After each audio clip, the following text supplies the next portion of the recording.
preview of Jason Dunstall? Well, we couldn't believe this. We went out there just to have a look at a few camera angles and whatnot, and we saw this bloke wearing number 59 with the Elvis Presley sideburns and thinning a little bit out front there. What about not that unlike myself. Yeah, hairpiece at the front. But sure enough, it was the bloke they called Bunghole, and he was just in. He only played a half, but gee, looked good, and he moved well, and he tested the knee a few times. He fell on it once or twice, kicked 3 in the second quarter, drew a few of his typically soft free kicks that he gets from the men in white. But if you had been a Hawthorn supporter and saw him out there, you would have left. You wouldn't have even bothered staying for the senior hit out because you would have seen enough. I reckon that you can mark it in. If he's pulled up okay from that, he will definitely play round 1. There is no doubt about it. He looked great. It's interesting having a look at the knee guard there. It's almost a like what the basketballers or well, yeah, the show jumping riders use. They've got the padding on the knee and just to underneath what is it, the lateral and medial ligament. So it looks like he's looking for support at the front of the knee. It certainly looked like he had a bit of padding on the front, didn't it? Just in case he put any pressure on it. But he looked good. He looked very, very good. Much to the surprise of everybody there was certainly no advertising that Dunstall was going to be playing in the reserve grade game. When we got out there and saw him, it was a bit of a shock to a lot of us. One of our intrepid reporters, who shall remain nameless, caught up with Kelvin Moore talking on Jason Dunstall. How's he pulled up? He's, from what I understand, he's pulled up quite okay. So, I mean, obviously tomorrow may tell any tale, or tell it in true light, I suppose. Are we led to believe that this probably means that he's giving himself a realistic chance of playing in round 1? Well, yes, I'd say so. That certainly can't be ruled out.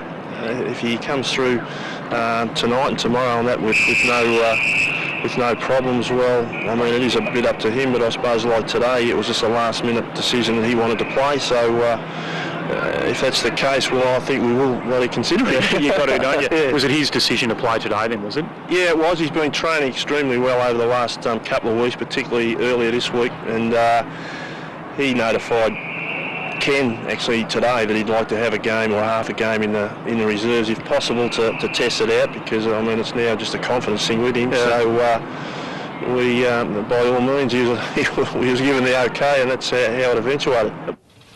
What I can say, Andrew, it's nice to see you out in the field doing a little bit. Yes, thanks, Rob. I've been a little bit lazy since I've come back from my holiday, but you've been doing such an admirable job. Actually, I enjoy it. It's a bit of fresh air, actually, and I think it's nice to get out and have a chat with the boys, and especially when you get back in the show, at least I know who you are then. It was amazing. It was warm everywhere, and driving out there on that Friday night, there were grey clouds hovering around Waverley, and it was the first time I'd been out there for 1997, and bring on the Docklands, I reckon. But, well, where do you see Hawthorn finishing? Look, it'd be... I don't see them finishing in the 8. I think that it would take a phenomenal performance again for them to do that. I wouldn't underestimate them. I don't want to write them off because I certainly didn't give them a chance last year. And like you, Justin, I've got a lot of respect for Ken Judge, the coach. I think he's a terrific motivator of men and a great tactician. But they need absolutely everything to go right for them injury-wise to make it.